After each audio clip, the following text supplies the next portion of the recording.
probably wondering how a Subaru ended up on the Telegraph Track. Well, like all great Telegraph Track adventures, it starts at Bramwell Junction. Actually, our journey started over 5,000 kilometres ago in Perth, and with over 2,000 kilometres of dirt under our belt thus far, even getting to this point has been one heck of an adventure. Without further ado, it's time to hit the track.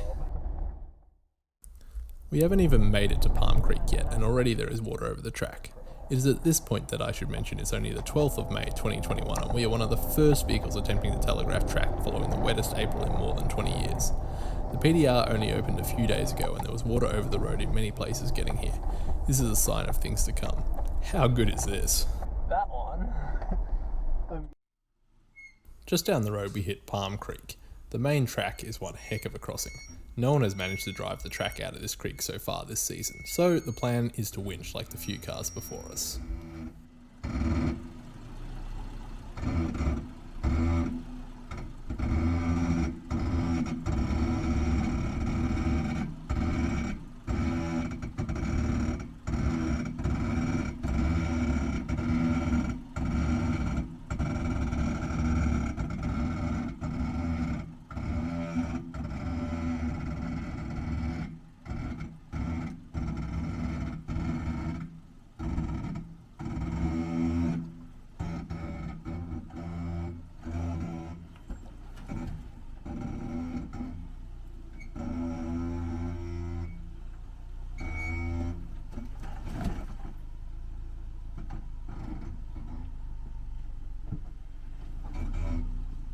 Yeah, the Subi.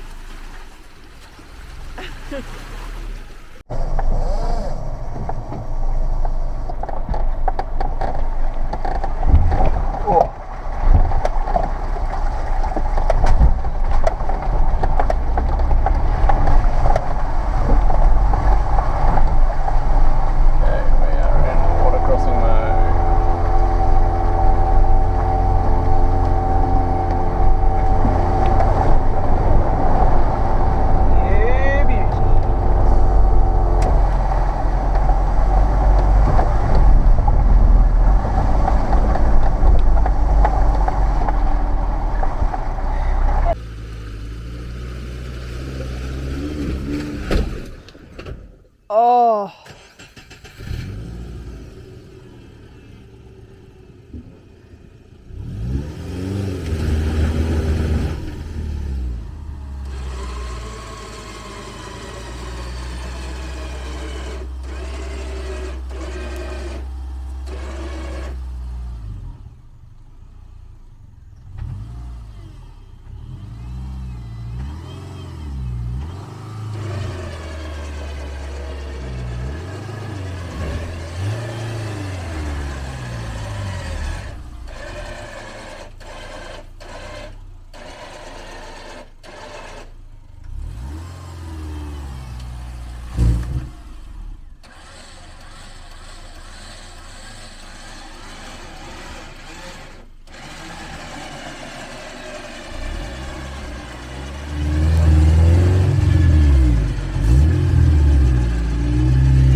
Alex, it's smoking. Ah, okay.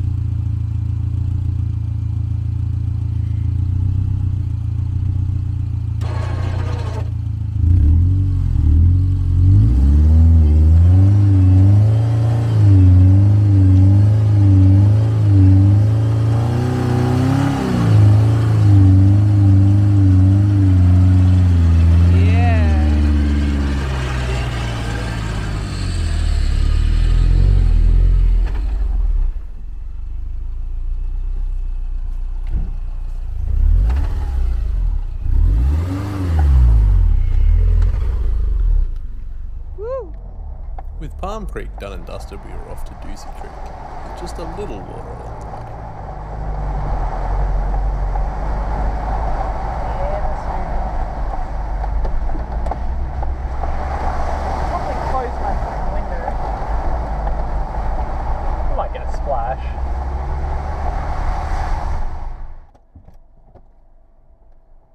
Well, we have just walked Ducie Creek, and it's just under a metre deep in the middle. Pretty crazy for what is often a dry crossing. Time to see how well this thing floats.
South Ellis Creek is not normally worth a mention, but even it has a reasonable amount of water in it this early in the dry season.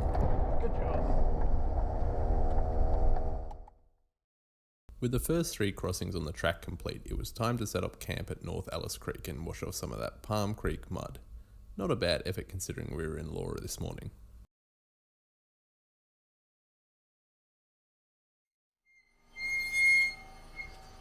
Day 2 on the track, and Lara is behind the wheel through North Ellis Creek.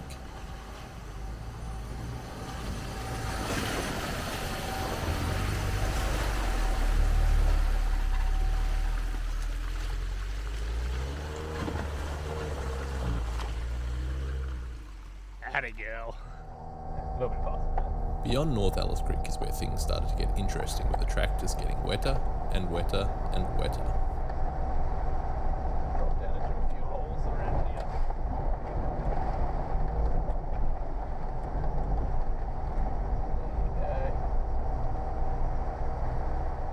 Air into where the clutch is to keep the clutch and the starter motor dry, and it pumps air into the timing cover. Into the clutch. Go hard that side. Maybe. Probably down into it again.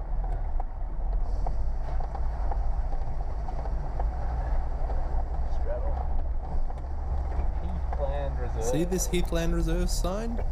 Take note if you're planning to be up here this early in the dry season, as it's a warning of what is ahead. This next one. Where the fuck are we? What the hell? It's like flooded. Let's just go through this. Yeah, and we'll stop on that next little dry patch. Oh my lordy. Yeah, stop there. Well, I've chickened out walking this water as it looks far too much like croc habitat for my liking, so we're just going to hope it's not as deep as it looks.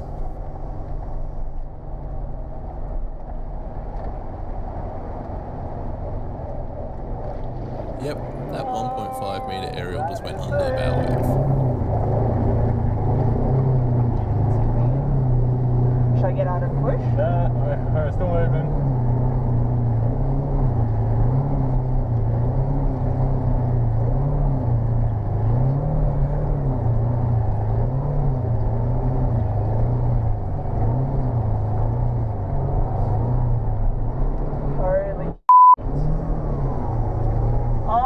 God, Alex.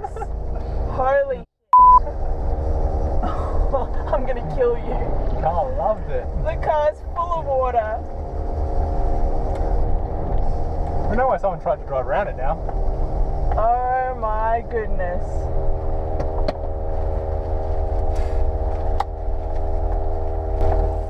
Only a little bit flooded. Well, guess how deep we got? 1.2? 94 centimetres. How deep? 94 94? Wow.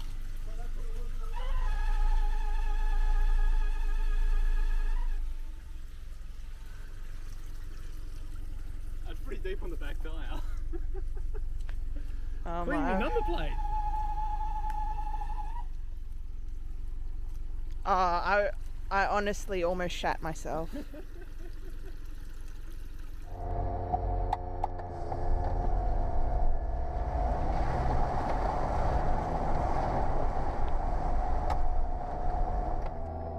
After the last water surprise, I have now committed to walking everything. This body of water is very boggy, so we will try a bit more speed this time.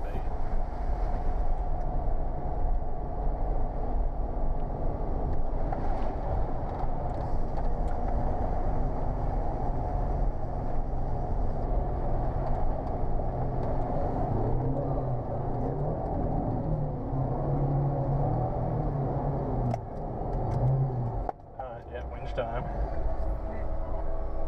The window. A shout out to my amazing wife Lara, straight out the window and into the mud without a moment's hesitation. Yeah?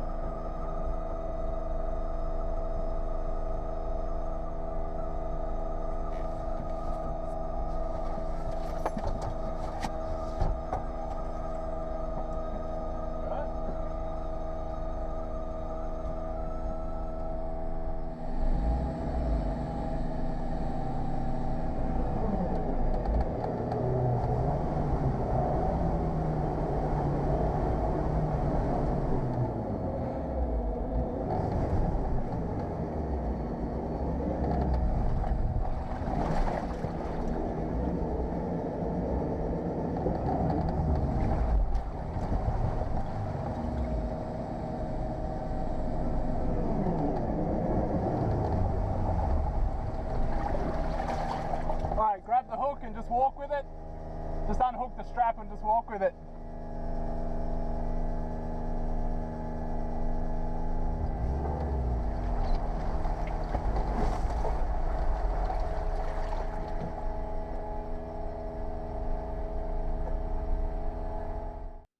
With a very damp car, it was off to the first, more major crossing of the track, the Dulhunty River.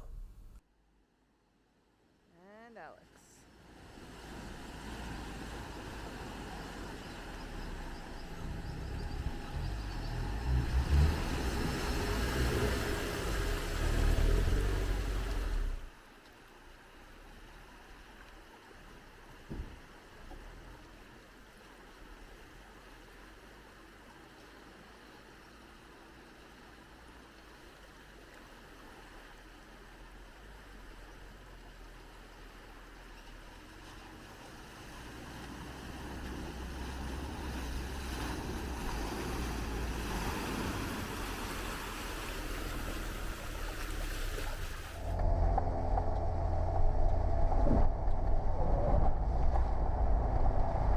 Less shallow.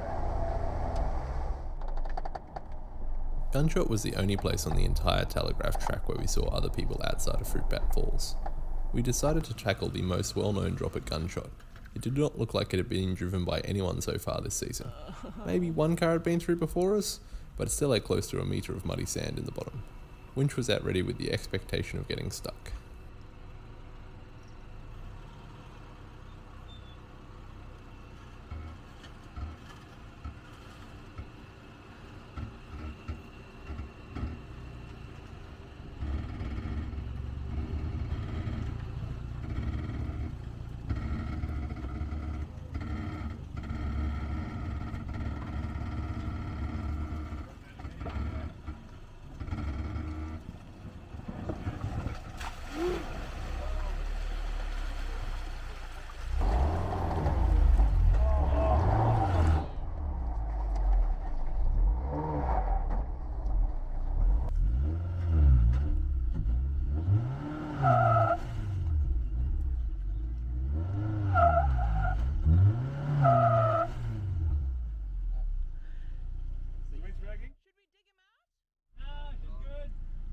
Winch? Yeah, it's winching.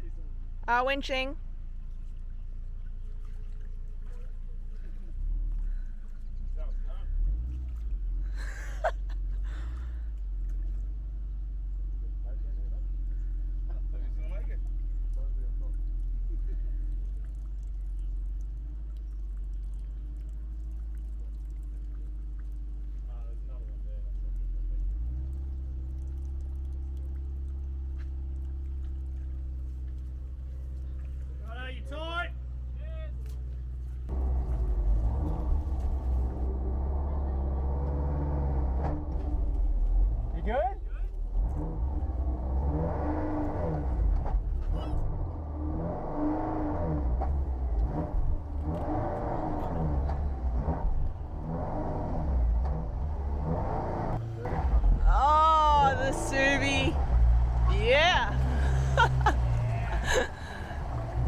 Good job.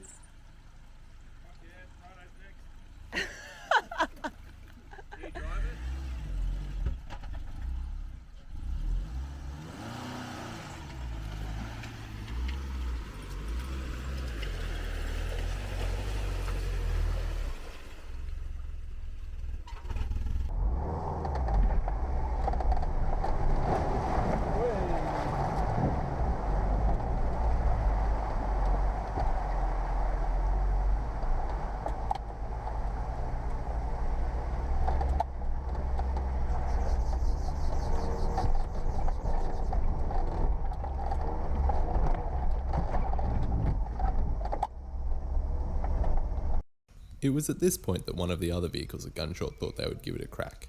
This ended up being a comedy of errors. First, the winch freespool wasn't engaged. Then, after some digging to engage the winch freespool, the battery went flat.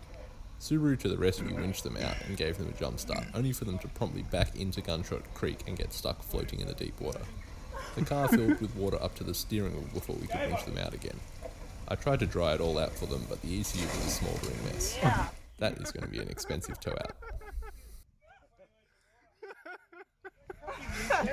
Winch it up. Alex, you dug it up for them. I did. Yeah, he dug up. North of Gunshot was a series of boggy sections, but nothing hard. This took us through to the most concerning crossing of the track, Cockatoo Creek, which is the biggest river on the track. By this stage of the track, we'd established that the vehicle is fully floating in just 1 metre of water. Anything close to this depth with flow is going to be a real challenge.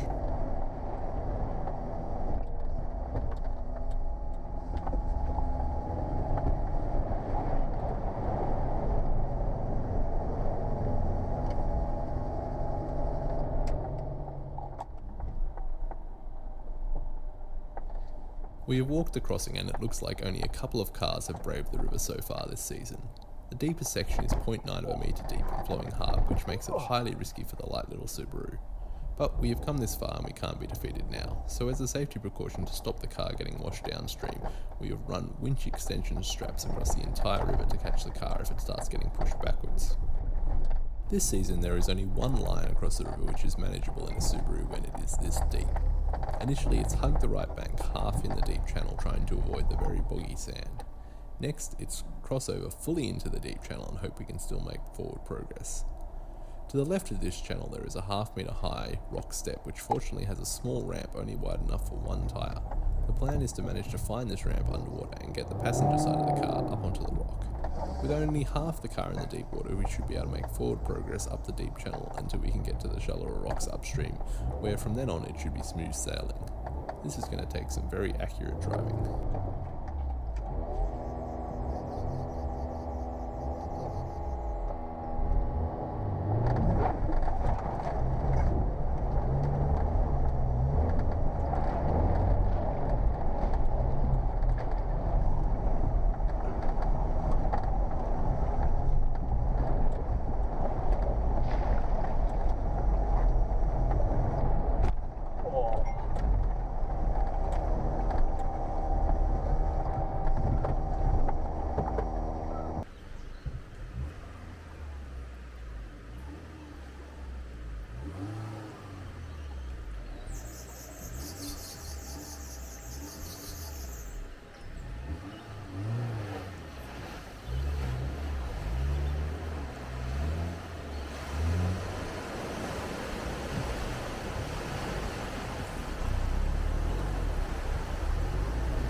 We have our safety line just in case we got washed off, but we didn't need it fortunately.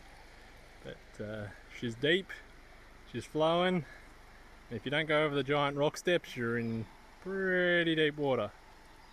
And the winch girl was waiting at the ready to jump in there and fend off the crocs if needed. With Cockatoo Creek complete, it was time to call it a day and make camp. We also needed to replace a tyre with a sidewall puncher from a Cockatoo Creek rock and tighten the alternator belt, which was slipping badly.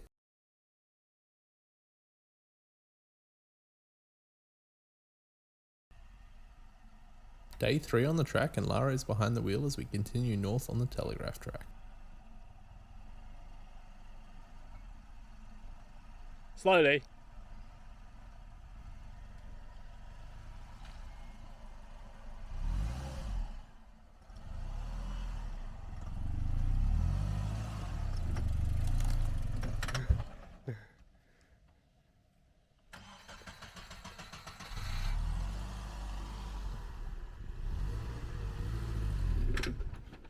Gonna have to give us some beans.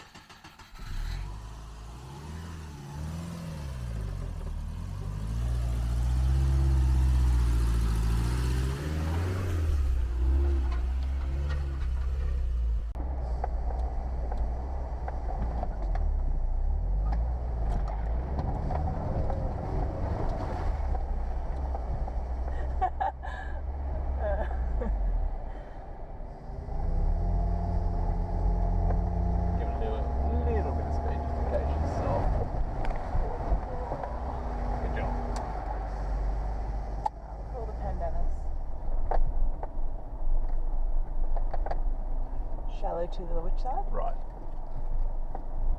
You'll see the bank on the other side where you just have to go straight up that, but that will be easy.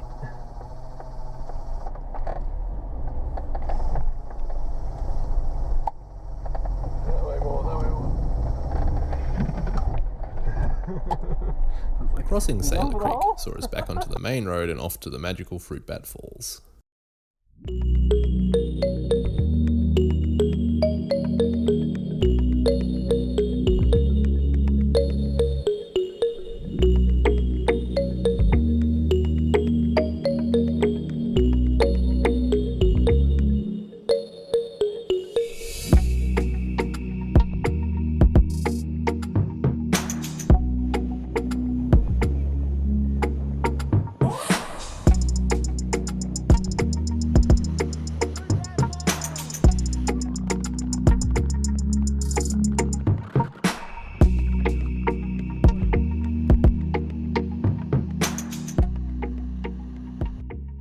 Back on the northern section of the Telegraph Track, we arrived at Scrubby Creek. No one had been through the creek so far this season, so we had to clear some trees off the track before giving it a go. There was some very boggy sand at the entrance, so after getting the nose down, the plan was to give it some speed to get through. At close to a metre deep, traction was going to be marginal in the middle of this crossing.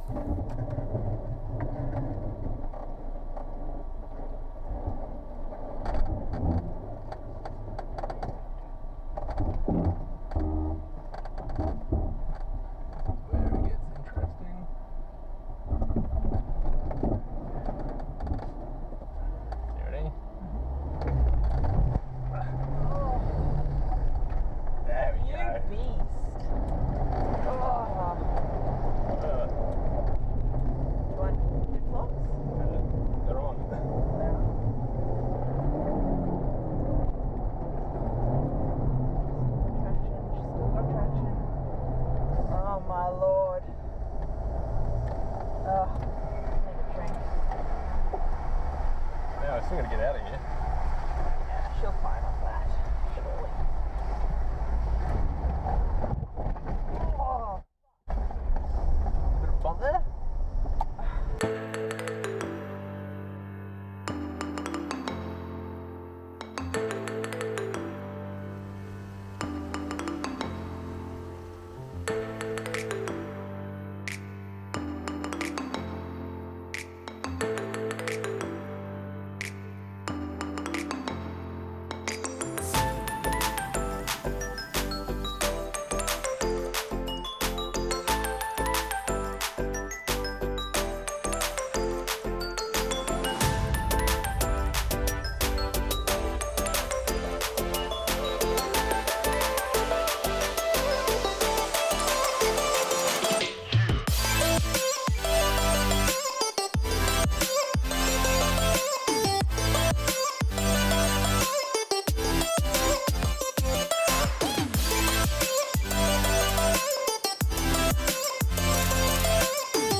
After a relaxing morning swimming in these amazing waterfalls, it was back on the track through Canal Creek.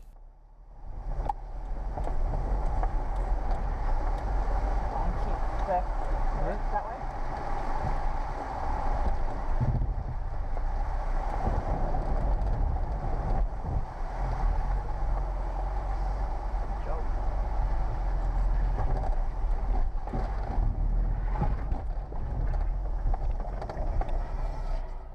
We arrived at Sam Creek, which has to be one of the best campsites on the track. With not a soul around, we decided to call it a day and set up camp.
After 2 nights at Sam Creek, it was time to keep heading north.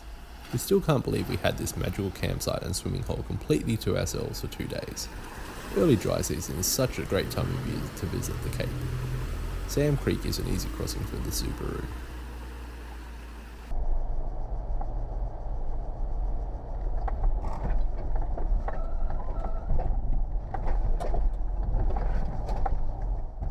Next up is Mistake Creek. All of the tracks used last season were fairly eroded, and every car before us had been bush bashing a new track through. We decided to clear the trees off one of the existing tracks from last season and drive that instead, as there really is no need to make new tracks for the most part.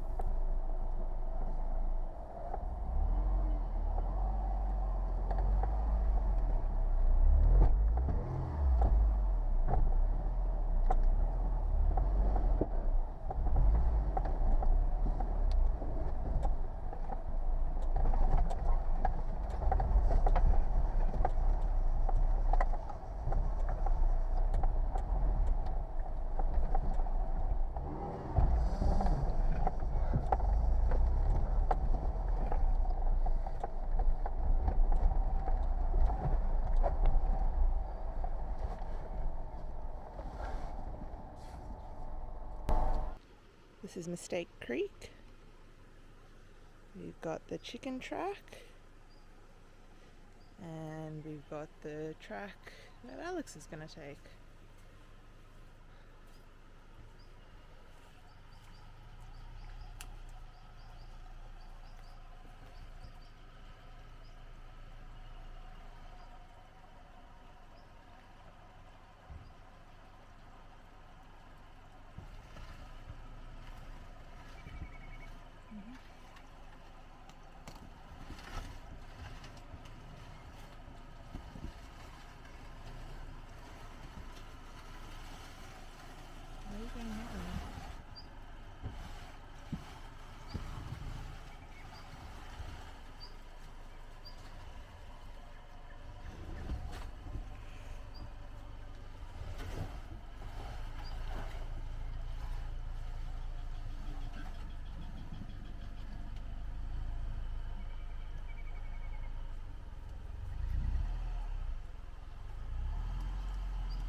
After Mistake Creek, it was an easy run up to Cannibal Creek. During the track clearing we did at Mistake Creek, I had put proper shoes on and was too lazy to take them off to walk Cannibal Creek. This turned out to be an unwise decision. The crossing had a deep hole which I had established from standing at the edge of the creek. However, what I had not established was that the climb out of this hole was through very boggy sand. Had I walked it first and dropped tyre pressures a little further to compensate for the sand, it would have been a walk in the park.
Should I stop filming?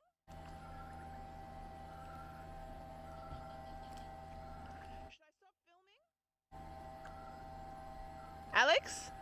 What? Should I stop filming? And help?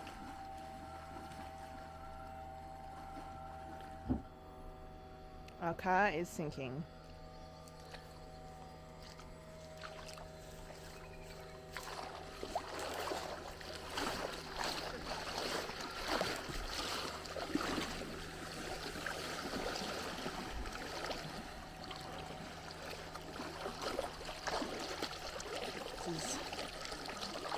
Winch it out.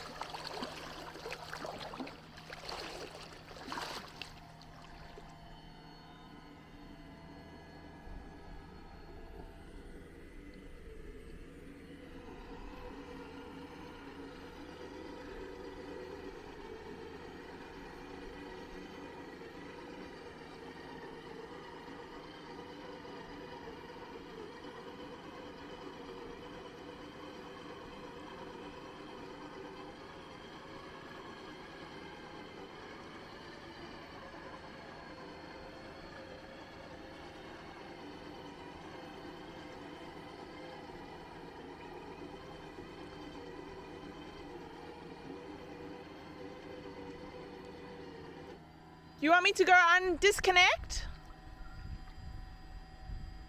Alex gets back in the window.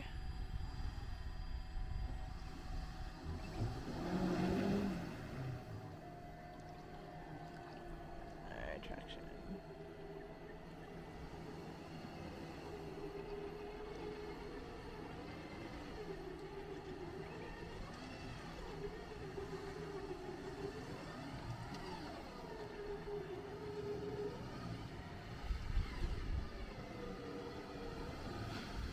Yeah.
difficult when your engine isn't running perfectly. The log bridge at Cypress Creek was completely washed away during the last wet season, and we were not sure if someone would have rebuilt the bridge by the time we got there. Yep. We were fully Perfect. prepared to winch some logs out of the creek to get across, but luckily for us, someone had done that already. The logs looked pretty dodgy in places, but the Subaru would have to be lighter than whatever vehicles went before us, so we were not overly worried. Perfect. That way a bit.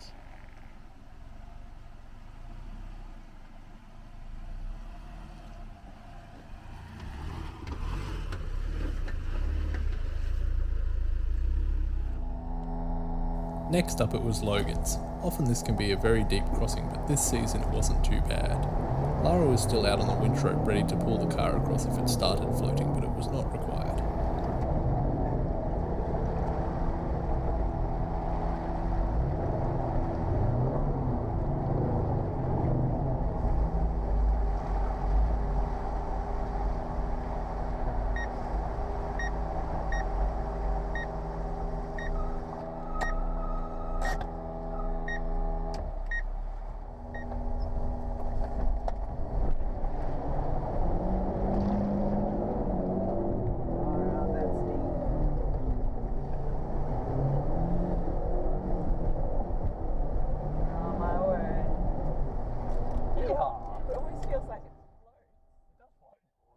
Finally, we have made it to Nolan's, the most infamous crossing of the track.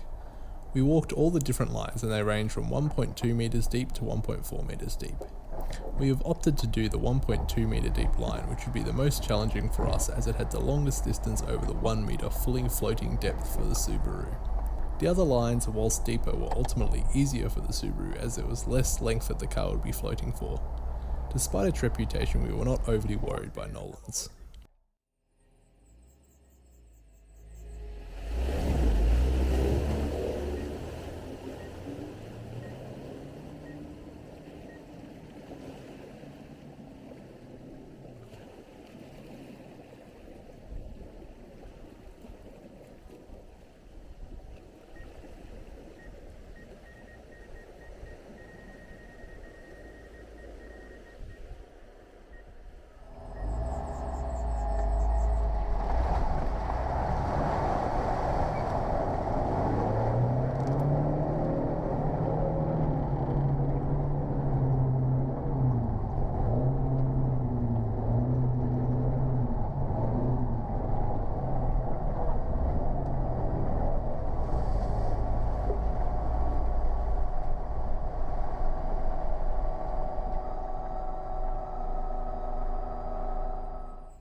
Definitely not another case of power.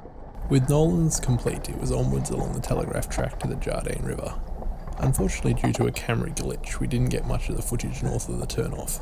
The track north of the turnoff was absolutely saturated, one bog hole caught us out. But we still made it all the way to the very full Jardine River.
in that one.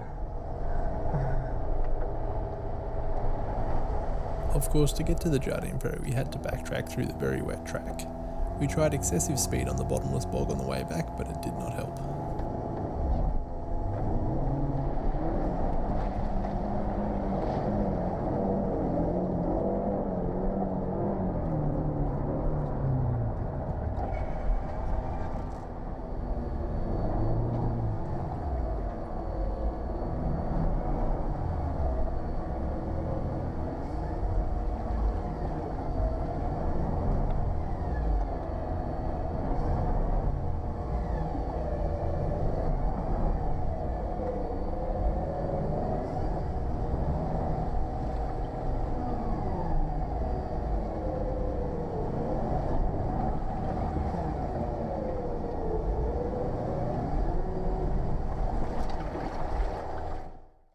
With the telegraph track complete, it was back out to the main road where we found a Subaru that had not survived the telegraph track. We reached the ferry, and after hunting for someone to buy a ticket off, we were across. As we rolled off the ferry, the car went into full limp mode, which we quickly diagnosed as a sticking throttle actuator. After manually freeing it up, it was back on the road and off to the northernmost point of the Australian continent.